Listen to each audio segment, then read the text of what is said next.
Se tem uma coisa que prende a atenção do brasileiro é a sensação de que algo chocante aconteceu bem debaixo do nosso nariz. E quando o assunto é crime, o Brasil tem uma lista de casos tão impactantes que marcaram gerações, mudaram leis e até influenciaram o comportamento da sociedade. Mas afinal, quais são os 10 crimes mais marcantes da história recente do Brasil?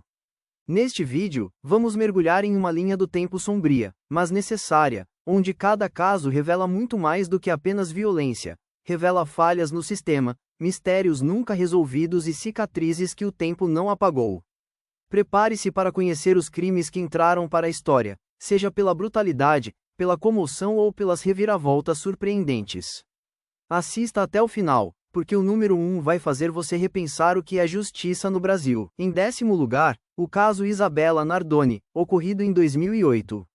Uma menina de apenas 5 anos foi jogada do 6º andar de um prédio em São Paulo. O principal choque não foi apenas o crime em si, mas a descoberta de que os acusados eram o próprio pai e a madrasta da criança. O Brasil parou para acompanhar cada passo do julgamento. O caso teve enorme repercussão midiática, revelou falhas no acompanhamento de famílias em conflito e gerou debates profundos sobre alienação parental e negligência. O julgamento, transmitido ao vivo, foi uma das maiores coberturas da TV brasileira. A comoção foi tanta que até hoje o nome Isabella provoca reações intensas na memória coletiva do país. Na 9ª posição, o brutal assassinato de Richthofen, em 2002. Suzanne von Richthofen planejou e participou da morte dos próprios pais com a ajuda dos irmãos Cravinhos. O crime abalou a sociedade, não apenas pela frieza, mas pelo perfil da assassina. Jovem de classe média alta, estudante de direito, considerada exemplar. O caso se tornou uma aula sobre psicopatia, manipulação e ganância. Além disso, gerou uma série de produções cinematográficas e livros. A frieza com que Suzanne lidava com a situação era chocante. Ela tentou manipular a cena do crime e esconder a verdade até que os próprios comparsas confessaram. A pergunta que até hoje não cala é: o que leva alguém a matar os próprios pais? Na 8ª posição, o caso Eloá Pimentel, em 2008, também marcou profundamente o país. Eloá foi feita refém por mais de 100 horas pelo ex-namorado, Lindenberg Alves, em um apartamento no ABC Paulista.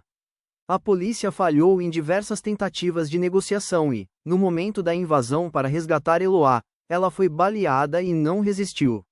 O caso mostrou a fragilidade das forças de segurança em situações de sequestro e expôs como relacionamentos abusivos podem escalar rapidamente para tragédias. O Brasil assistiu ao vivo o desfecho trágico de uma jovem que tinha toda a vida pela frente. A comoção popular foi enorme, e até hoje o nome dela é símbolo de feminicídio e violência contra a mulher. Em 7º lugar, o caso do maníaco do parque, Francisco de Assis Pereira. Nos anos 90, ele aterrorizou a cidade de São Paulo. Com um perfil manipulador e aparência inofensiva, ele atraía mulheres com a promessa de sessões de fotos e depois as matava. Ao todo, confessou mais de 10 assassinatos.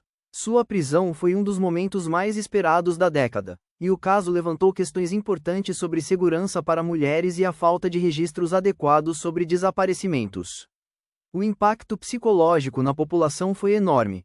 Mulheres passaram a desconfiar de qualquer estranho e a mídia reforçou a imagem do predador urbano. Até hoje, seu nome é lembrado como um dos piores serial killers do país. Na 6ª posição, o massacre do Carandiru, em 1992. A rebelião no pavilhão 9 da Casa de Detenção de São Paulo terminou com a morte de 111 detentos após intervenção da Polícia Militar. O caso repercutiu internacionalmente e expôs a brutalidade do sistema prisional brasileiro. A operação foi considerada desproporcional, e muitos acusaram a polícia de execuções sumárias. O coronel responsável foi a julgamento, mas o processo se arrastou por anos. O massacre virou símbolo de um sistema penal falido e de um Estado que, muitas vezes, responde com violência ao invés de justiça. O episódio gerou livros, filmes e músicas, e permanece como uma das maiores feridas da história penitenciária do Brasil. Em 5º lugar, o caso João Hélio, em 2007, no Rio de Janeiro. Uma criança de apenas 6 anos foi arrastada por 7 quilômetros do lado de fora de um carro após um assalto. Os criminosos não perceberam, ou ignoraram, que o menino ainda estava preso ao cinto de segurança. O país inteiro ficou chocado com a brutalidade do crime. A comoção gerou debate sobre a maioridade penal e a impunidade. O caso foi um marco nas discussões sobre violência urbana no Brasil e até hoje é lembrado como um exemplo extremo da barbárie que pode acontecer em grandes centros urbanos. O nome João Hélio virou símbolo da inocência destruída pela criminalidade. Na quarta colocação, o caso Mércia Nakashima, em 2010.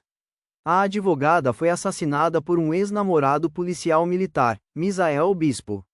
O caso escancarou os riscos de relacionamentos abusivos e o uso da farda para encobrir crimes. O crime foi planejado com detalhes. Mércia foi morta, colocada dentro do carro e jogada em uma represa. O julgamento foi complexo, envolveu tecnologias de rastreamento por celular e gerou debate sobre como a justiça trata casos de feminicídio quando há envolvimento de agentes do Estado. O caso também se destacou pelo trabalho da perícia, que ajudou a reconstruir o trajeto do assassino, elemento essencial para a condenação. Em terceiro lugar, o caso Bruno e Elisa Samudil, de 2010. O goleiro Bruno, do Flamengo, foi acusado de mandar matar Elisa, com quem tinha um filho.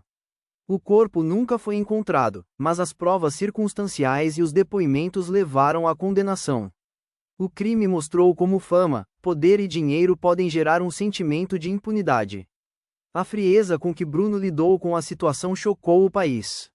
O caso teve desdobramentos na mídia esportiva, no debate sobre paternidade irresponsável e na forma como o sistema de justiça trata vítimas sem corpo.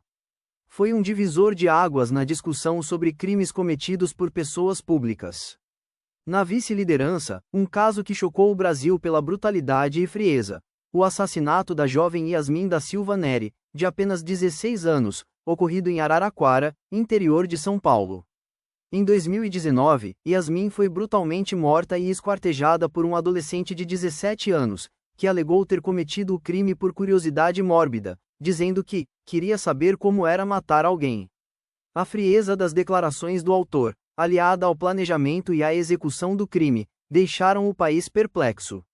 O corpo da vítima foi encontrado em sacolas plásticas, e o caso ganhou repercussão nacional não apenas pela crueldade, mas também pelo alerta que trouxe sobre os perigos ocultos dentro da própria juventude.